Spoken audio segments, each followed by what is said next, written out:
Bienvenue sur Teach, votre mission d'enseignement et de maturité spirituelle. Cette semaine va être vraiment spéciale. Pourquoi? Parce que nous allons rentrer en famille.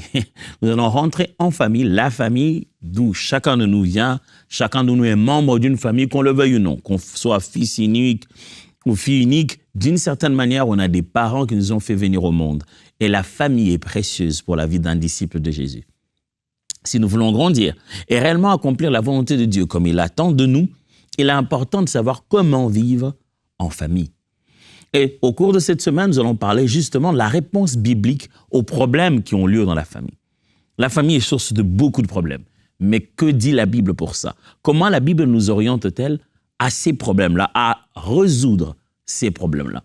La Bible n'est pas là seulement pour vous parler de votre spiritualité, votre vie dans l'intimité de la présence de Dieu à un moment particulier. Non, la Bible vous parle aussi en particulier des solutions à donner dans votre famille. Souvenez-vous de ce que Paul dit aux Joéliers, « Crois au Seigneur Jésus et tu seras sauvé, toi et ta famille. » Et aujourd'hui, vous et moi, nous allons juste parler de la complexité, la division familiale. Il y a une famille divisée, les conflits entre frères et sœurs, ça vient d'où toutes ces choses-là? Et qu'est-ce que la Bible peut nous donner comme conseil par rapport à cela? Alors, let's teach, grandissons ensemble.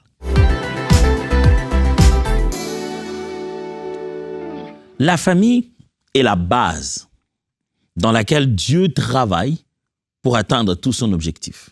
Si Dieu se veut un peuple, et donc c'est une multiplication des familles, un regroupement de plusieurs familles. Du reste, même quand nous nous rassemblons tous, le corps du Christ, enfant de Dieu, de par le monde entier, pour le retour du Christ et aller avec lui dans la gloire, c'est encore une famille que nous allons fonder. Qu'il soit l'époux, que nous soyons l'épouse ou que nous soyons sa famille, ses frères et sœurs, plusieurs langages bibliques montrent que le concept de la famille est vraiment dans le cœur de Dieu. Ce que Dieu tente de bâtir, c'est vraiment une famille. Alors le modèle de nos familles terrestres, ce que nous vivons chez nous, père, mère, frères, sœurs, ces choses-là parlent beaucoup à comment nous regardons Dieu. Je vais me répéter plutôt. Le fait que nous vivons une réalité familiale affecte notre manière de regarder notre relation avec Dieu en tant que famille. C'est lui qui subit tellement d'agressions paternelles, qui a tellement de problèmes au niveau de ses parents, son père. Cela va beaucoup affecter la façon dont il pense à Dieu comme notre Père. Je vous donne encore un exemple fort. Vous savez qu'il aurait bien suffi à Dieu d'avoir seulement Marie. Il suffisait de Marie pour avoir Jésus. C'est elle qu'elle est tombée enceinte par la puissance du Saint-Esprit. Mais pourquoi fallait-il qu'il y ait d'abord un jeune homme qui fasse promesse de l'épouser, Joseph, et que finalement, alors là, Dieu puisse leur donner le Fils. Et même quand on raconte l'histoire de Jésus, sa généalogie, quelquefois on prend la généalogie à partir de Joseph. Le choix n'était pas que le choix de Marie, la Vierge qui tombera enceinte. Il fallait aussi le choix du Père, qui servirait de Père terrestre comme image forte pour cet enfant qui vient de naître. Ce n'était pas n'importe quel homme qui aurait pu incarner les valeurs du Fils de Dieu, qui devait incarner les valeurs pour le Fils de Dieu en étant son Père sur la terre. Marie était un choix de Dieu, autant que Joseph était un choix de Dieu. Jésus aurait pu juste être l'enfant d'une femme seule, mais il fallait rebâtir un contexte familial pour pouvoir présenter le Fils de Dieu qui vient sur la terre. La famille est importante pour Dieu. Quoi qu'il en soit, malgré cette importance-là de la famille pour Dieu, nous, enfants de Dieu, chrétiens, qui avons donné nos vies au Seigneur Jésus, nous ne naissons pas nécessairement dans des familles chrétiennes. Lorsqu'on connaît le Seigneur, on se rend compte que, oh, waouh, c'est pas qu'une expérience personnelle, il n'y a pas que moi qui devais connaître Jésus. Qu'en est-il de mes frères et sœurs, de mes parents, de mes enfants, de mon époux, de mon épouse, de personnes qui vivent sous mon toit? Alors, on commence à se rendre compte qu'il y avait toujours eu des problèmes dans notre famille, comme dans toutes les familles, et on a tenté de donner des solutions, comme toutes les autres familles. Mais maintenant qu'on est devenu chrétien, il y a des solutions chrétiennes, des solutions bibliques plus adaptées et même plus efficaces.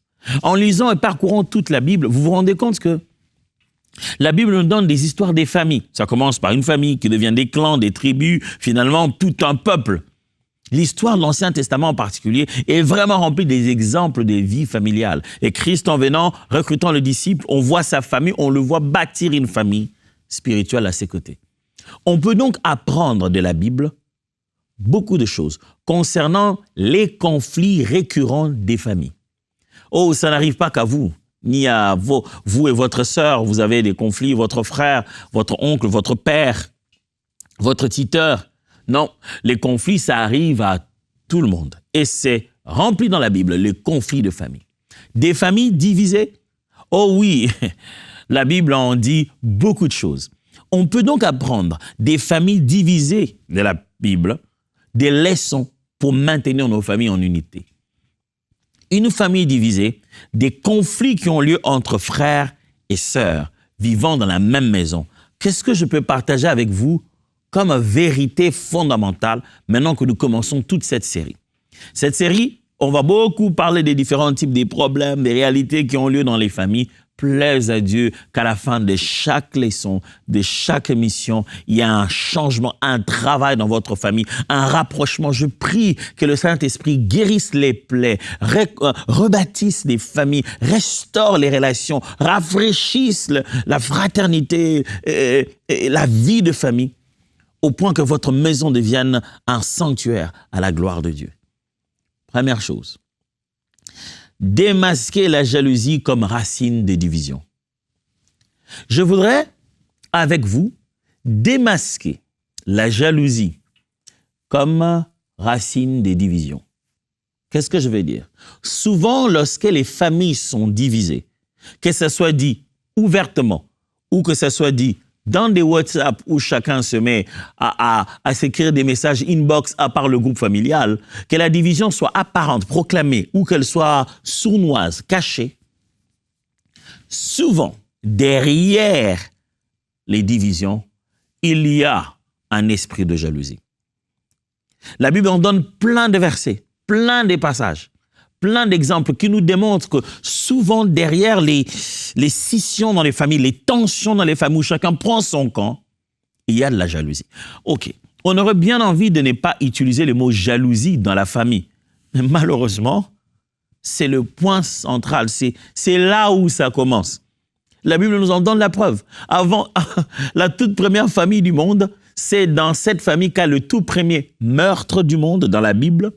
La toute première fois qu'on tue quelqu'un, ce n'est pas quelqu'un de dehors, c'est son propre frère par jalousie. Derrière les divisions familiales, il y a un cœur jaloux qui ne veut pas l'avouer. Le problème que nous avons souvent avec la jalousie, nous la considérons comme un sujet d'humiliation. Si on découvre que tu es jaloux, c'est comme si on risque de découvrir qu'en fait, tu es complexé, que tu es tout petit, en fait, que tu es le plus mauvais du monde. Non, il nous arrive d'être jaloux. Peut-être pas vous. Moi, il m'arrive. Il m'arrive de regarder et de dire « Waouh, si c'était moi, oh vraiment ». Il m'arrive de regarder quelque chose et de se dire « Waouh, pourquoi seulement oui ?» Mais la foi chrétienne nous apprend comment se battre contre ça et obtenir victoire par la grâce de Dieu et la puissance du Saint-Esprit. Mais dans nos familles, on n'aime pas les dire tout haut. Parce que fondamentalement, dans une famille, on n'est pas censé être jaloux. On est content pour ce que chacun fait. Mais écoute les langages, entends les phrases, regarde les visages, lis les messages, tu te rends compte qu'il y a de la jalousie dans l'air. Derrière les divisions des familles, il y a toujours de la jalousie. Quelqu'un jalouse un autre. On ne devrait pas jeter des pierres sur celui qui est jaloux. C'est normal. Je ne suis pas en train d'encourager la mauvaise jalousie. Je suis juste en train d'expliquer que ça arrive, c'est humain. Qu'on regarde l'autre, on se dise pourquoi ça n'arrive qu'à lui? Pourquoi lui, il est si spécial? Qu'est-ce que je manque? Qu'est-ce que je n'ai pas, moi, pour être comme lui? Pourquoi on le traite comme ça? Et des fois, certains traitements de la part de parents causent cette jalousie dans la famille. Mais derrière les divisions dans la famille, il y a toujours de la jalousie. Aujourd'hui, frères et sœurs, démasquons ensemble cet acteur qui se cache, Elle est là, la jalousie, elle est active, mais elle est temps de se cacher derrière les gens. La jalousie, c'est ce qui fait ça. C'est ce qui fait qu'il y a de la tension, on ne se parle pas bien. C'est de la jalousie. La jalousie du travail de quelqu'un, la jalousie de ses études, la jalousie des relations qu'il fait, la jalousie de combien il gagne dans la vie, la jalousie des milieux qu'il est en train de fréquenter, la jalousie de la manière dont les parents le traitent, la jalousie de la manière dont l'un des parents traite un des enfants, où il y a toujours de la jalousie derrière. Genèse chapitre 4, versets 3 à 8. Genèse 4, 3 à 8. Au bout de quelque temps, Caïn fit à l'Éternel une offrande des fruits de la terre. Et Abel, de son côté, en fit une des premiers-nés de son troupeau et de leur graisse. L'Éternel porta un regard favorable sur Abel et sur son offrande, mais il ne porta pas un regard favorable sur Caïn et sur son offrande. Caïn fut très irrité, et son visage fut abattu. Et l'Éternel dit à Caïn, « Pourquoi es-tu irrité et pourquoi ton visage est-il abattu ? Certainement, si tu agis bien, tu relèveras ton visage. Et si tu agis mal, le péché se couche à la porte et ses désirs se portent vers toi. Mais toi, domine sur lui. » Cependant, Caïn adressa la parole à son frère Abel. Mais comme ils étaient dans les champs, Caïn se jeta sur son frère Abel et le tua. Je me suis toujours demandé, s'il n'y avait pas d'Abel et que Caïn ait amené son offrande et que Dieu n'ait pas apprécié l'offrande de Caïn, Caïn allait-il se tourner et tenter de tuer quelqu'un? Je pense que c'est surtout parce qu'on l'a comparé. Il a eu l'impression que l'appréciation qu'on a donnée à Abel et celle qu'on a faite de son travail, il le sait comparer. Derrière la jalousie, il y a toujours un esprit de comparaison. Quelqu'un ne peut pas devenir jaloux s'il ne compare pas. Il compare. Et quand, après avoir comparé, il considère, même s'il ne le dit pas avec ses mots, mais il considère dans son cœur que l'autre, la personne qui est jalouse, est meilleure.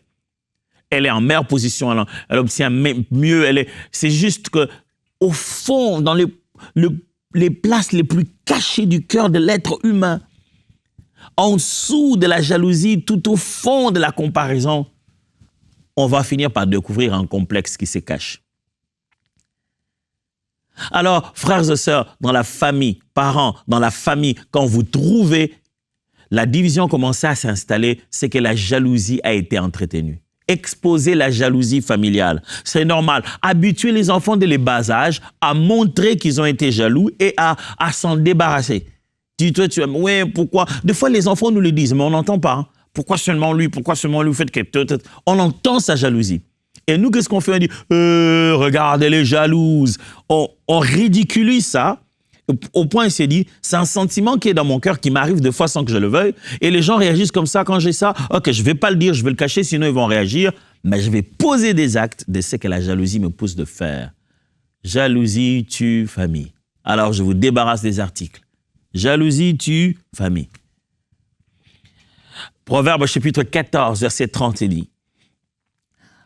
Proverbe 14, 30, la Bible dit, « Un cœur calme est la vie du corps, mais l'envie est la carie des os. » Un cœur calme est la vie du corps, mais la carie, ça tue les os. La carie des os, c'est quoi? C'est la jalousie. C'est en fait l'envie. On envie les autres. Frères et sœurs, la jalousie dans la famille, l'envie d'être à la place de l'autre dans la famille, c'est comme une carie dans les dents qui est en train de les bouffer de l'intérieur. Démasquez la jalousie. Parlez-en. Dites. Vous savez, une bonne éducation familiale consiste à dire quand on est jaloux. Jaloux, jalouse. Dis, ouais, moi, je suis quand même jalouse. Pourquoi? C'est elle qui s'est mariée en premier. Mais je comprends en même temps, c'est vrai, ça fait mal quand même. J'aurais bien voulu, moi aussi, me marier et tout. Parlons-en. Et ne considérons pas comme diable ou diablesse la personne qui exprime sa jalousie. Trouvons un espace pour que les gens puissent commencer à être vulnérables et être encouragés. On en parle. En tant que parent, parlez-en, dites-lui comment tu te sens. Quand quelque chose de bien arrive à l'un des membres de la famille, Posez la question à l'autre qui pouvait devenir jaloux, qui est en position de développer jalousie. Allez-y, rapprochez-vous de ça, éteignez ça au plus vite. Exposez ça, démasquez ça, pour que ça ne puisse pas prendre trop de temps. Ça finira par détruire la famille si on n'en parle pas. Ça va diviser la famille. Deuxièmement, le favoritisme alimente les conflits.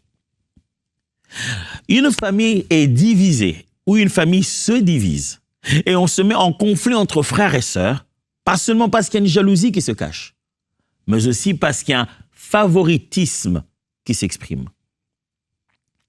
Lorsque un des parents ou un des membres de la famille est traité de façon où on lui donne qu'à lui les faveurs, il est trop favorisé, ça crée un climat de division. Des fois, dans la famille, ce sont les parents eux-mêmes qui causent des divisions dans leurs enfants. Les enfants ne sont pas pareils. Ça, c'est sûr et certain. Il y en a un qui est prompt à être disponible à aider. Il y en a un autre pour qu'il aide. Il faut carrément le supplier. Par instinct normal d'être humain, on préfère ne pas aller supplier pour avoir de l'aide. On préfère tout de suite collaborer avec quelqu'un qui est souple pour le faire.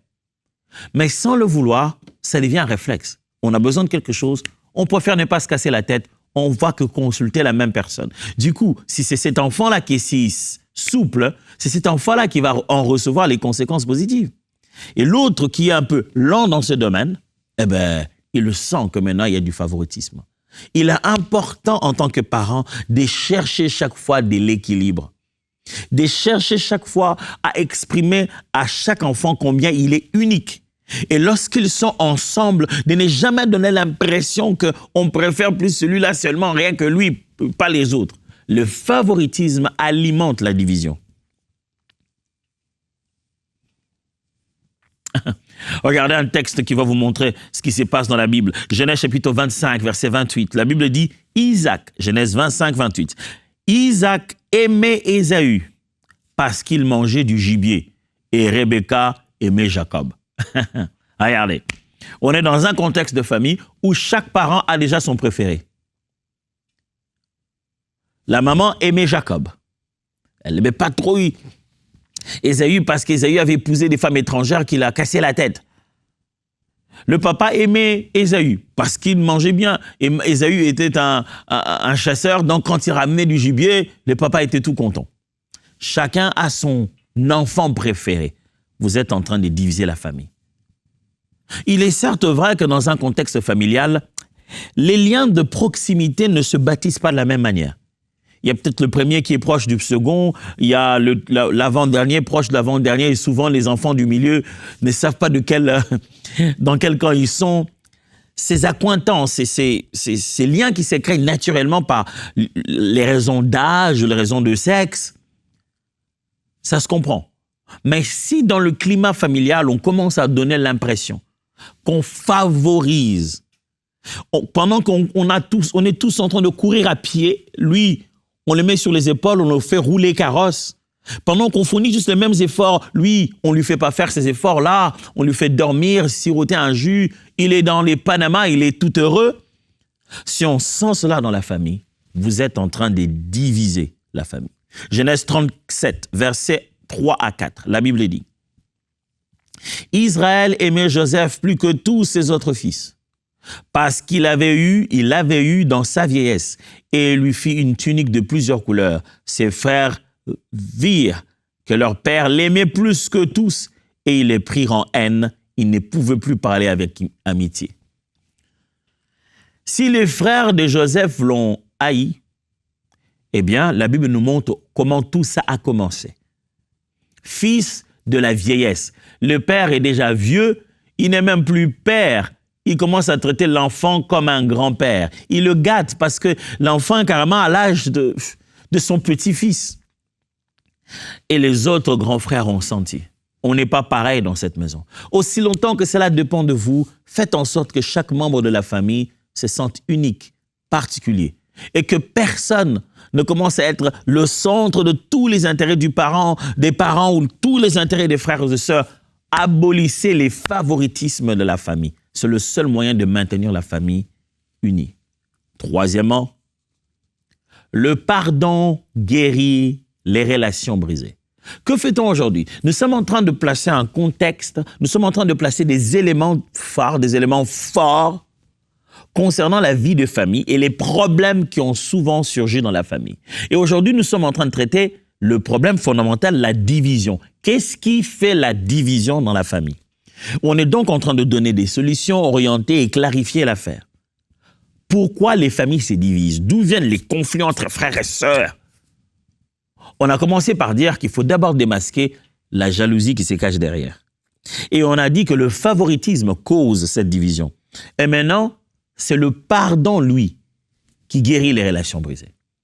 Dans une famille, on commence à sentir des gens, chacun tirer le drap de son côté. Et c'est le seul moyen de calmer tout ça, c'est apporter le pardon.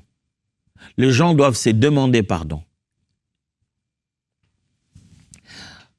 Quand on résout un conflit familial, on ne vient pas pour qu'on nous demande pardon. Tant que chacun a cette mentalité, c'est dire « Ah ouais, ils m'ont fait beaucoup de mal, il faut qu'ils me demandent pardon », vous n'obtiendrez pas de bons résultats.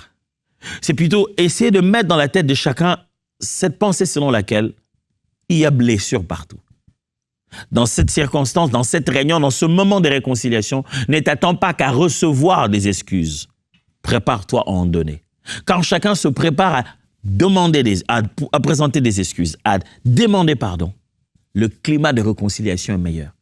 Mais si l'un vient sur ses chevaux en se disant « Vous tous, vous m'avez tellement fait du mal dans cette famille, vous tous devez me demander pardon », s'il n'y a que ça dans son cœur, même si d'apparence, même si de façon claire et superficielle, en résumé, je vais le dire, c'est tout le monde qui a tort et tout le monde qui lui a fait du mal, la réconciliation de la famille, c'est quand chaque cœur est prêt à demander pardon. Chaque cœur, grand frère, petit frère, grande sœur, petite sœur, quel que soit l'âge, parents, enfants, chaque cœur est prêt à apporter sur la table ses excuses et demander pardon. Genèse chapitre 50, verset 20. Genèse 50, verset 20. Vous aviez projeté de me faire du mal, Dieu l'a changé en bien pour accomplir ce qui arrive aujourd'hui, pour sauver la vie à un peuple nombreux. C'est Joseph qui parle à ses frères. Les frères de Joseph étaient venus comme ça en Égypte sans savoir que c'est lui, Joseph.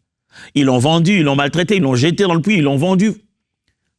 Maintenant, quand Joseph se révèle, ils sont confus. Hey, Joseph, pardonne-nous. Il dit, hey, n'ayez pas peur, les amis. Vous avez conçu de me faire du mal, vous avez projeté de me faire du mal. Mais derrière ça, Dieu a prévu quelque chose de positif.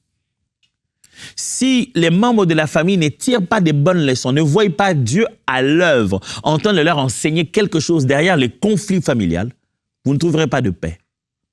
Au moment de se demander pardon, de demander pardon, c'est à ce moment-là qu'un enfant de Dieu se dit « Qu'est-ce que Dieu m'enseigne à travers ceci ?» Quand il y a cette mentalité de « Qu'est-ce que Dieu m'enseigne à travers ceci ?» la famille reste dans l'unité. Parce qu'on voit au-delà de nos problèmes une leçon de Dieu pour nous. Éphésiens 4, 32. Soyez bons les uns envers les autres, compatissants, vous pardonnant réciproquement comme Dieu vous a pardonné en Christ. Frère, si Dieu t'a pardonné, pardonne aussi. Oh non, pasteur, tu sais pas ce qu'il m'a fait. J'étais encore petit, il m'a humilié, ça c'est resté une blessure dans ma vie. Moi, je me suis toujours dit, même quand je grandirai, jamais. S'il te plaît, ne fais pas ça. Tu avais une plus grosse dette qui a été pardonnée. Ne t'envoie pas chercher quelqu'un qui a une petite dette et le maltraiter autant. Si Christ t'a pardonné, pardonne aussi.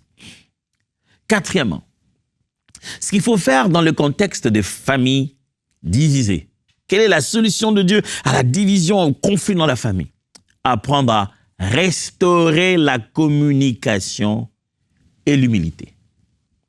Deux choses peuvent ramener une famille divisée ensemble. Deux choses très importantes. La communication et l'humilité.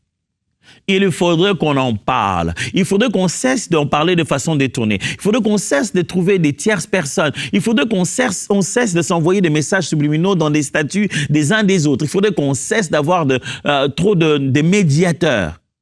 Il faudrait qu'on en parle. Non, pasteur, tu ne sais pas de quoi tu parles. Moi si je suis devant lui, j'en parle, je ne sais pas ce que je veux faire. Oui, viens, explose-toi. C'est le seul moyen de retrouver la solution.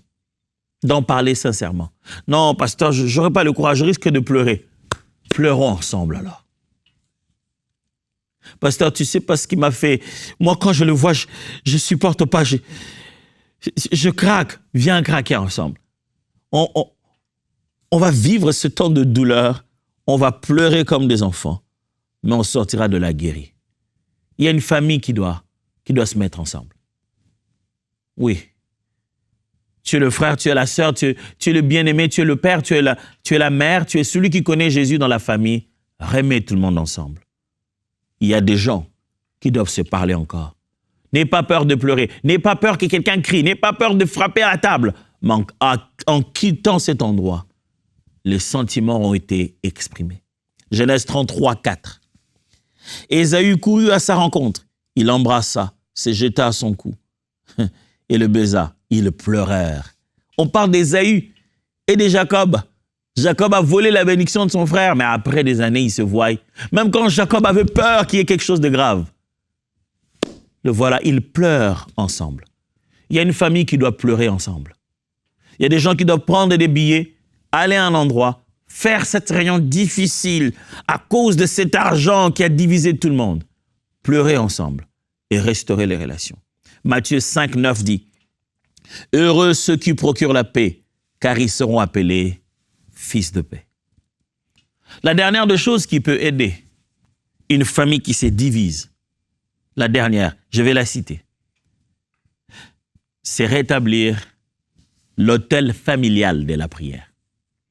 Après avoir pleuré ensemble, après avoir dit chacun présenter à table les fautes des uns des autres et sa propre faute avec humilité, il faut de restaurer la prière. Jacques 5, 16 dit « Confessez donc vos péchés les uns les autres et priez les uns pour les autres afin que vous soyez guéris. La prière fervente du juste a une grande efficacité. » Il ne suffit pas de confesser nos erreurs, nos péchés, nos problèmes et dire ce qui ne va pas dans l'un dans l'autre. Il faut de ramener la prière dans la famille. À distance ou en présentiel, la prière familiale est source de guérison. Matthieu 18, verset 19 le dit bien. « Je vous dis encore, si deux d'entre vous s'accordent sur la terre pour demander une chose quelconque, elle leur sera accordée par mon Père qui est dans les cieux. » Si on pouvait se mettre ensemble et demander humblement une chose, notre Père nous l'accordera. Je ne sais pas comment va votre famille. Est-elle complètement divisée? Jésus veut restaurer votre famille. Laissez-moi prier avec vous. Seigneur, je prie pour cette famille. Famille réparée, famille restaurée. La famille est divisée pour l'instant, on ne sait pas comment faire. Plus personne ne veut écouter personne. Je prie que tout le monde écoute Jésus dans son cœur. Et qu'après cette émission, il y ait des témoignages de restauration de famille et de couple. Au nom de Jésus. Amen. Je voulais juste vous lire un témoignage rapidement. Je ne veux pas me mettre à le lire, je veux juste le résumer. Le frère s'appelle Ibrahim. Il a 18 ans. Ibrahim a témoigné que pendant 10 ans durant, il était esclave de plusieurs formes de dépendance sexuelle. Il a dit que c'est à l'âge de 8 ans qu'il a découvert l'impudicité parce qu'à 9 ans, il était déjà en train de vivre la pornographie à 9 ans. 9 ans seulement. Et pendant de longues années, il s'est battu contre sa prière avec son frère. Et par la grâce de Dieu, une fois qu'il suivait, il a mentionné 2 émissions en particulier. Stop à la pornographie, qui était une émission qu'Yveline avait dirigée, et la session des teach où on parlait des addictions sexuelles. Ces 2 choses l'ont aidé à combattre différemment cette réalité. Et il a commencé à témoigner que depuis février de cette année 2025, c'est terminé complètement dans sa vie. Ce sont des gens comme ça qui nous poussent à continuer à faire ce travail. Et si vous voulez participer avec nous pour continuer à toucher des vies et les transformer comme ça, j'aimerais vraiment vous inviter à devenir partenaire de MCI TV. La vérité, je dois vous le dire. En réalité, nous perdons presque chaque mois près de 450 partenaires. Malgré que depuis décembre passé, on a atteint 20 000. Mais on perd plus de 450 partenaires chaque mois. Pourquoi ? Parce que simplement la situation financière ou les déplacements ou les moyens de donner ou l'oubli. Pourtant, tout ce que nous faisons dépend beaucoup de ces partenariats. Le défi actuel, c'est d'être capable de pouvoir au moins avoir 15 partenaires par jour. Si chaque jour, on a au moins 15 partenaires qui décident de donner comme ils veulent, selon ce qu'ils ont, ça peut aider énormément à compenser cela, à apporter la parole de Dieu dans chaque maison et à amener de la délivrance dans le cœur comme celui d'Ibrahim. Bienvenue parmi nous, parmi les partenaires, si vous prenez cette décision aujourd'hui de devenir partenaire mensuel de EMCI. Allez simplement sur emcitv/don et de là, vous pouvez commencer à donner vos dons, ce que vous avez, comme vous avez. Et je vous dis déjà, merci d'avance et à demain.